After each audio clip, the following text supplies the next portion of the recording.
7 hours of commercial-free football start now.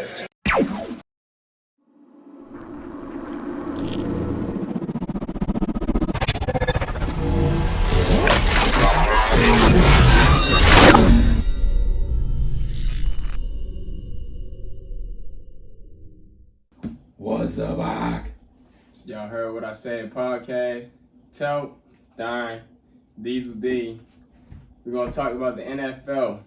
Don't worry, we got a recap from the previous week, so we're going to go back to week 2 and 3 for a little bit, heading into week 4. So I got a few topics to talk about. So let's track back all the way to week 2, actually.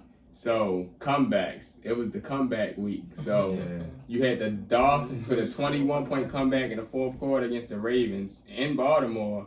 You had a comeback by the Jets against the Browns in the last 2 minutes while down by 2 scores. And then you had the Cardinals come back against the Raiders and get a win in overtime.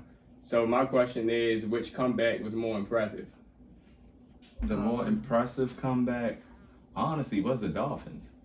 The dumbest comeback was the Jets because Jets wasn't supposed to win that game at all. You even seen it if you watch ESPN, 99% chance of losing, and they won.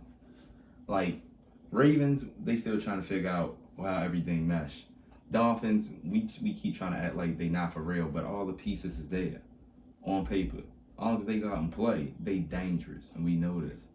As far as the Browns, everybody, I hate when coaches and analysts like to bring up that, oh, why did he score? He should have went down. That's bullshit. It's a minute and 20 seconds left. Y'all niggas are up by what, 10, 11? No, They was up by by 13. 13. Because the kicker What the missed extra fuck point. is the defense out there for a minute and 20 seconds if they let these motherfuckers score 14 points in 90 seconds? We keep blaming Nick Chubb.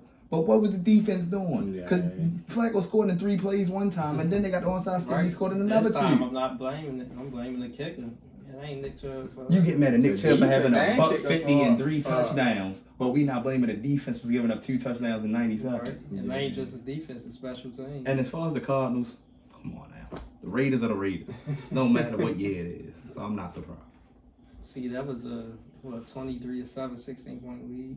I've been going back and forth with this for the last 2 weeks. Now, I honestly think it's the Jets now. Because they was down, it was under 2 minutes, and they was down by 13. And they was able to win a game in regulation. The Cardinals was down 7-23, but they ended up But why do you think it's the Jets? You trying to say you think it's the Jets' fault that they losing games? Because I feel like I think that was the best comeback. Oh. Okay, I give you that. I was going because back they and still forth. had to execute. Yeah, I was about to say just straight say the Dolphins because everybody would say that because they was down 3 touchdowns, but the fourth quarter had just started. That's basically 3 possessions and 3 stops, and that's exactly what they did. Yeah, but the reason why I'm giving it to the Dolphins because it wasn't like they was playing some regular ass team. They was playing a team just as good, if not better. So not only did they had to score, they had to play defense just as good too. That's why I'm giving it to the Dolphins. Whereas we know the Browns is questionable in anything. We just expected the Browns to win because they were playing the Jets. And they just proved to us why they still are at the bottom tier of NFL teams, like the Jets. Yeah. And another reason, because the other Ohio team ain't let that shit happen a week before. Yeah, with the Dolphins and Ravens, the plays was just long touchdown plays. That's easily come back. Yeah. Just long touchdown plays, quick scores. So that's why I don't think it was that. It is impressive, but I don't think that was the best comeback. I probably shouldn't have scored right there. Honestly, looking back at it, it cost us the game. A lot of things went wrong. Not just one thing, but collectively as a unit, as a team, we could have all did things different. But I mean, it's only a problem because we didn't win. Really? No way. For sure? Ladies and gentlemen, breaking news. It has been confirmed. The New York Jets did beat the Cleveland Browns yesterday. That's right. That's right. This is a nightmare. 31-30. The comeback was real. Did they beat them or did the Browns lose? Both. It doesn't matter. And I want to thank you, fine people of Cleveland, for being you. For just waking up in the morning and having that dark cloud over your heads at all times and giving us Jet fans a little sliver, just a little sliver of hope this year. And Cleveland, we owe it to you. So thank you very much. Cleveland, this is for you. Like they blew a 2-touchdown lead in the last 90 seconds against the worst offense in football. It never happens, and it finally happened. Yes, yes, yes. Woohoo! Come on, God man. is a Man, we Jets gotta fan. hug it out. We gotta hug it out. Oh, thank you, thank you. You're welcome. Thank you. You're welcome. Woohoo. To me, I'm gonna give the best comeback to the Jets because all in lot, most of all, it's almost like a probability because it's like kind of lucky that you got to get the onside kick. And look at them. But they kicked the onside kick. still executed it though. But I'm giving the most impressive actually a tie between the Dolphins and the Cardinals because, like you said, they had to come back from down. The Dolphins had to come back from Everybody down got execute. So. 3 scores, and even though they was long plays, you playing against like That's a what I'm viable saying. opponent. It's different being down to 21 to the Jets or Texans and being down You playing 21 against the to Baltimore the Ravens. Ravens or the Chiefs or the Bucks. That's a different kind of 21. The comeback from that 21 is different from coming down 21 to the fucking, like I said, to the fucking Jets. That's a different thing. And then you gotta actually score and then get stops to you. And on the other hand, like rewatching the Cardinals come back against the Raiders and they was down 23-7. They had the odds to execute, and then they actually had to get the 2-point. Mm-hmm. So that's why I feel like that's that. why I And gave then it they to won the in Jets. overtime That's because why I they gave it to executed the- in overtime. Yeah, that's why I gave it to the Jets because they actually won in regulation while the But Cardinals. that's the won in thing, overtime. though. While the Cardinals had to do so much, the Browns helped the Jets in so many Yeah. places. You scored a touchdown. You missed the extra point. That's You why I don't said get the that's onside kinda kick. lucky. Like, that's the kind of luck Telp talking about. Like, everything that went right went right. Some of them other teams had to actually go out there and earn their shit. They wasn't giving no fucking shit from the other team giving it to them. Mm-hmm. And speaking on the Dolphins also, so the next week, week 3, as you've seen, the Dolphins had an impressive win against the Bills. And the Eagles also, they had another impressive victory against the Washington Commanders. So those are the two teams. Those are 2 teams. You said command and victory. Yeah. 2 teams sitting apart right now. The undefeated teams. They only 2? Yeah, they both had back-to-back weeks of impressive wins. So my question, me and Darrin went back and forth on this the last few days. Are they contenders or pretenders? I actually think both are real contenders this year because we in our offseason talk, we said there's really no favorites going into the season. Now, when you say contender, you got to be serious about contender. When I say contender, I'm not mean like they going to win a championship. None of them niggas win a championship. But as far as previous years of people thinking, oh, you only made it because you're a division leader. No, the Eagles should win a division, but they shouldn't be looked at as just a division leader this year. They're going to be in the playoffs. Will they get it past the first round? No. But I'm not looking at them like they're going to be 6-6 in week 12. Not with this team. Now, have they been in playing the best teams? No, but they haven't been playing bombs either. I I knew they was going to go kill Washington. First of all, they had their old quarterback on there. You know, them defensive linemen and linebackers was looking at their chops like they was about to eat a steak. And then they couldn't even score. Damn, I didn't even think about that. Yeah. And then the Vikings, you never know what you're going to get at the Vikings no matter what week you playing. So The Vikings are the most. As I've far- been telling Darrin, the Vikings the most inconsistent as team. far I've as ever the tough, seen. as far as They made that comeback too. As far as the Dolphins, I honestly feel like the Dolphins got just as good enough team as the Bills got. We just only talk about Josh Allen like he the best quarterback ever in the history of the fucking league all of a sudden. Like 2 years ago, it was, oh, Mahomes the best player in the league for 3 years. But now they've been talking about Josh Allen, and I feel like Mahomes wasn't done proving his shit yet, and all of a sudden Josh Allen was the best. So it's like, I'm not surprised that the Dolphins pulled that off. I just want to see how consistent the Dolphins can keep being. Like, you can't beat these good-ass teams and then go lose to the Jets. You ain't played the Jets yet. Don't go lose to the Jets. Like, don't go lose to the Browns. Don't go lose to the teams you're supposed to beat now. Because then you're going to look like the Cowboys and shit like that. Yeah, when you put it that way, I do think they contenders. Later on down the season, they probably be pretenders. But if you put it that way, they in every game they beat. Yeah, as of right now, we early on couple 3 of good weeks. teams, and they 3 weeks. Some teams do 3 weeks have actually showed us they not ready. Yeah. Like, I know we gonna get to it, But my dog look like he should have retired right now on Tampa Bay. They 2-1, but they're doing a rough 2-1. The man frustrated. Look like he ready to walk out on a bye week. Here it is, 4th and goal, game on the line. 17th play of the drive coming up.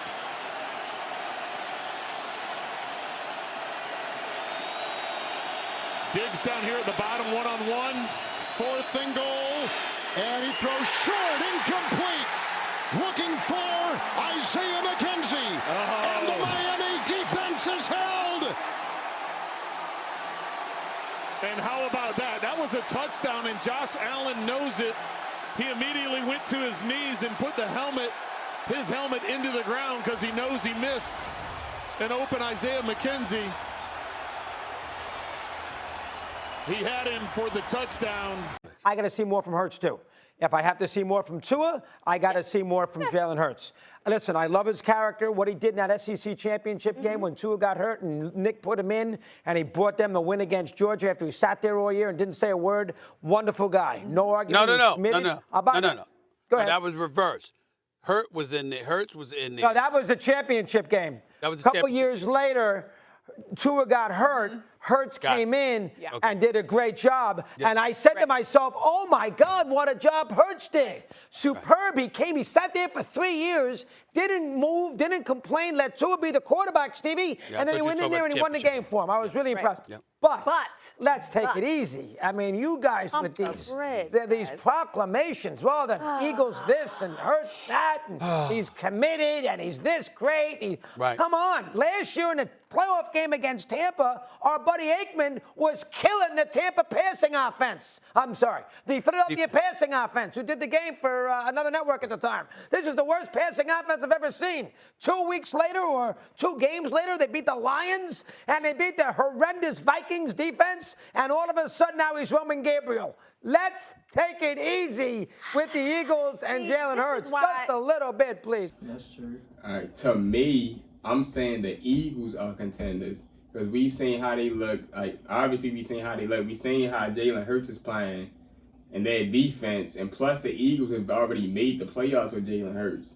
And on the other hand, I'm saying the Dolphins are pretenders right now. Even though they just beat the Bills, the Dolphins haven't made the playoffs in like the last 5 seasons. So I want to see how they are by like week 8. If they like 7-1 or 6-2, then I'm gonna change my mind. But like you said, they got Tyreek Hill now. That offense is much better, and if Tua can keep being consistent, then I'll give it to him. And another question to add on: who would you rather have at the moment, Tua or Hurts? Probably Jalen Hurts. I mean, to be honest, and I don't usually do this, I'm going to disagree. The reason why I disagree with they pretenders is, like I said, this week 3. I look at the fact you beat the Ravens and Bills back-to-back weeks. 2 teams that they've been talking about on ESPN for the last 2 days, getting ready for this matchup. You beat them 2, and you're still one of the only 2 undefeated teams through 3 weeks. While all these other teams they've been talking about the whole offseason, 1-2, 2-1. No, right now through 3 weeks you are a contender. I don't give a fuck. What about what we talking about in week 8? When we get to week 8, I'll call you a pretender. But right now, entering week 4, even though you're the only one of the 2 teams left, nobody else showed me they could beat y'all, and them other 2 teams had leads on you. And you came back and beaten both of them games. Yeah. So they contenders to me. And they said that I do agree. And they said through these first 3 weeks, it's been the closest games through the first 3 weeks in NFL history. You know how the saying goes, not how you start, it's how you finish. And what we say about real championship teams, no matter what it is, you know the game not safe because they're contenders. And they showed me against the Ravens and the Bills that they contenders. Just them 2 games. He's the quarterback of a 3-0 team, the only 3-0 team in the AFC. Yeah. I feel like it's really that simple. To Dominic's point, we weren't sure if he could even handle that. Yeah. That's what we needed to see. The kid has done that and more. I see you making a face, but that's literally this. When you need big plays, he is able to deliver. The goalpost situation, this is what is so frustrating because saying we need to see more. Well, hell, we need to see more from everybody. We need to see more from Patrick Mahomes. We need to see more from every single quarterback. I think we need to see more from Pat Mahomes. There is always some question about offenses right now. Yeah. There are questions about everybody. But with Tua, we weren't sure if he could handle being a starting quarterback. We know that. We have the answer. He is a very good quarterback. The question of can he sustain it? Sure. Yes. But so can We Jalen have Hurts such a sustain it? small sample size with Tua, though. We're talking about 3 games. Yes, they're the only 3 games that they played this season, but that's it. But I mean, I think we need to see that bear itself out over an entire regular season before we say definitively that the Dolphins have their franchise quarterback. That's all I'm saying. That's fine. They don't have to sign him to a contract today, but you combine his pedigree and his talent with the dysfunction that the organization had in the previous years. You combine that with how he's playing now. I think the conclusion that we can come to is Tua in a good situation is the right quarterback for that team. I think if you want to wait until the end of the season, go ahead and say it. But I thought part of what we're supposed to do is be able to look at a small sample size and make projections about what's going on. Anybody can wait till he wins the Super Bowl and be like, you know what? That quarterback, not too shabby.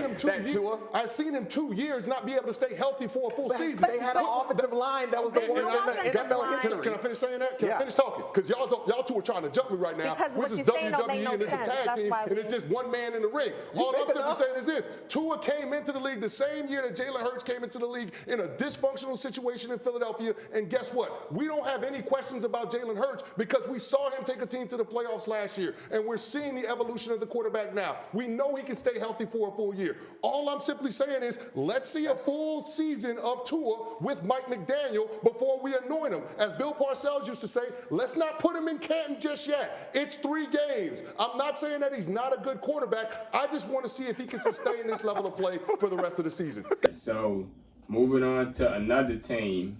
Oh, and before you go, later on, you got the defending AFC champion Bengals. You beat them. How am I not telling you not to contend if you go 4-0 and beat the Bengals? He's right. All right. So another team that you just mentioned them actually, the Buccaneers. Her question for y'all is: are the Buccaneers in trouble if not healthy? True or overreaction? No, you were spot on true. I know I disagreed last question. You were true.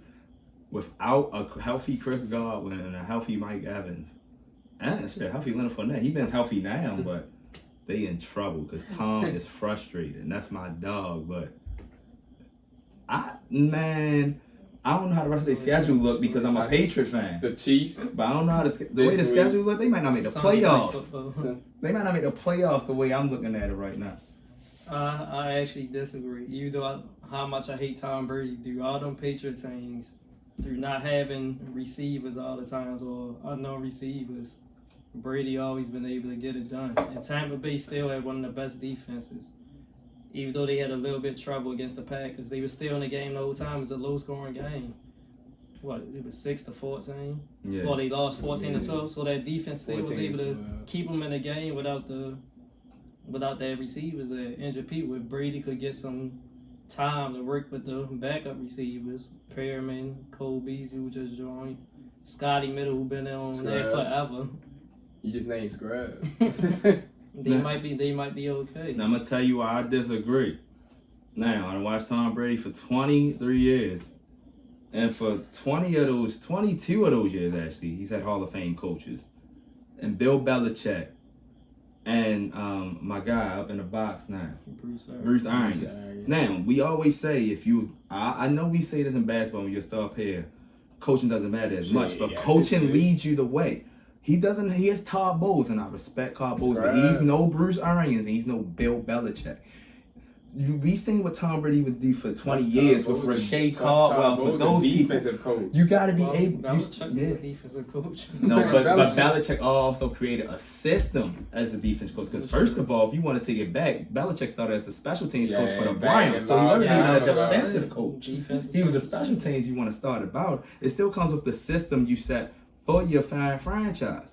Now, Todd Bowles, he's taking over what Bruce Arians thing, but let's not act like he's going to do the exact same thing Bruce Arians thing. Todd Bowles still being Todd Bowles, and he showed us he was still being Todd Bowles by saying, I just got replaced. It's too late for me to find a defensive coordinator. I'm still calling the defense. Already right there, that's telling me you already putting too much pressure on yourself right there. Now, yeah, you banking on the fact that you got the greatest QB of all time. But what if he don't got the right coaching around him for those mediocre receivers, for those 78 ranked Madden rating receivers over there when Mike Evans and Godwin ain't playing. All I'm saying is, week 1 against the Cowboys, Buccaneers defense won that game with a little bit of finesse.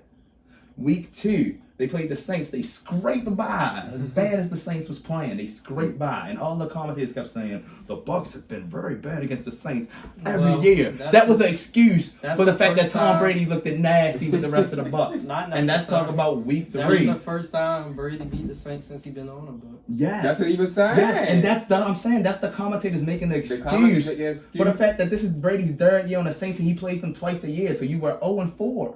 Mm-hmm. And the other teams, the other 2 years, the offense was considerably better. In the Super Bowl year, the defense was extraordinary. So why you lost in them all 4 years? Why are we making an excuse this year that, oh, don't worry about Brady losing. He always loses to the Saints on the Bucs. No, that's bullshit. If you that good, you came back for a reason. Why are you struggling to beat the Saints with Jameis Winston, with Alvin Kamara not even playing? Yay. I'm just saying. Hey. We damn sure ain't got Mike Thomas from 3 years ago. Because he damn sure ain't catching no 40, 50-yard passes. He catching his 8-yard curls and a touchdown. He ain't played in the last 2 years. That's what I'm... So again, so proving, you talking about a diminished Saints team that ain't been the same from 2 years ago. The same way this Bucs team ain't the same, but this Bucs team is still better than these Saints team, just like they was probably the other years before. We should never been making excuses from the first loss. If Tom Brady is this good with all these people he got around him, with the Hall of Fame coach. And now we making excuses for the Saints. Oh, they really miss Sean Payton. No. They just suck. They sucked when Payton was still laying with Jameis. But that's all I got for the Bucs. For me, I agree and disagree with both of y'all to an extent. Jameis Winston got injured. Jameis Winston sucked since he became a 30 for 30. He only had 1 loss on the Saints. He was 4-1 before he got hurt. With both of y'all, I agree and disagree. The agree part is that their defense, like you were saying, their defense was winning them games. So this way I agree with you and disagree with him. Their defense winning them games, so while their defense is playing so well, it shouldn't be no worry.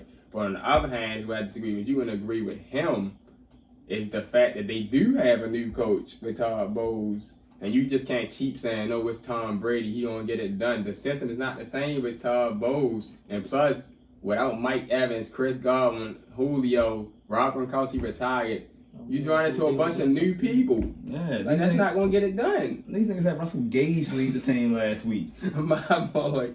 These niggas had Russell Gage, Rashad Perriman, Scotty Miller. And they had somebody, Cole Beasley. Oh, yeah, he had to sign and Cole that was his Beasley. first time on the team. I'm like, yo, just because we got Tom Brady, we going to act like this nigga's supposed to be out there just throwing 350 yards and 3 touchdowns every game. You can't always just say it's Tom Brady at some point. All I'm saying is I seen Leonard Fournette having a good-ass game, but Brady kept throwing the ball 4 out of every 5 possessions. Gotta do some Leonard Fournette mixing there. Well, they had Leonard Fournette questionable 2 weeks in a row with a hamstring injury. And Leonard Fournette been not looking like he been questionable. Hey, Darrin, what I tell you week 2, who was going to be questionable? And he actually didn't play. But there y'all go. Y'all heard what we said. Got some good debates going on, right? That's what I like. All right, so next topic. At 0-3, will the Las Vegas Raiders be able to turn their season around? I think they can. It's the same. It's early in the season. Plus, like I mentioned earlier, they said it's been the closest games in NFL history due to the first 3 weeks. And all of their games was close. Man. They had a chance to win in all of them. Exactly. It's the same old Raiders. I don't gotta say much because he just said it. More games, what did he just say? He just said they were in all of their games. But what was the result of being in all 3 of those games? It was an L because it wasn't about how you started, but how they finished. And they're finishing like the same old Raiders. Blowing games. All right, back to trivia. Back to Telp's trivia. The last 0-3 team to make the playoffs was in 2018. What was the team? Indianapolis Colts. No, but you're close. Their quarterback is not playing right. The quarterback isn't playing right now. Houston Texans. Yeah. Houston Texans was 0-3 in 2018. That's when they lost and they won 9 straight games. and to make the playoffs. And Is then, that the time when they? That's the Deshaun Watson, D-Hop years. That's the time when they was up on the Chiefs in a wild card. Yeah, the you Chiefs right. come back. Yeah, That's they was up on the Chiefs. They gonna let the Chiefs come back. Because I remember they was on a nice win streak. They was supposed to lose in the wild card. There you go. Talking about. Oh, because they was down 14-0 No, when in a wild card. When yo do the ball in the end zone, they put the knee down and they picked me when the Bills. Yeah, it was against the Bills. The Bills picked it up and scored. When the start of the second half, they gonna say something. You gotta use common sense. The person should have used common sense and knew the rules. The down above instead of just throwing it. That was a good. I had no clue about that. This is our week 2 and 3 edition. Week 4 already. You know how NFL season be rolling. From Telp, Darrin, they don't want nothing. D. Y'all heard what we said. Y'all heard what I said. We gone. Get out of here. We've got the best division in football here. Chiefs at Cardinals, Raiders at Chargers, and Broncos at Seahawks. Stephen A., which team in the division will score the most points in week 1? I'm going to go with the Chargers. Okay, tell me why. Justin Herbert, Williams, Keenan Allen. Okay. All right, I Period. guess we got time Ain't for nobody one stopping more. that offense. We'll dive in deeper here. Raiders, Chargers. Who are you backing to win this one, Stephen A.? I don't know. I'm going to go with the Raiders. I'll just go with that What right a there. day, I'll just go with that everybody. right there. What? Bro, what are you talking about, man? Bro, I'm out, man. That nigga's tripping.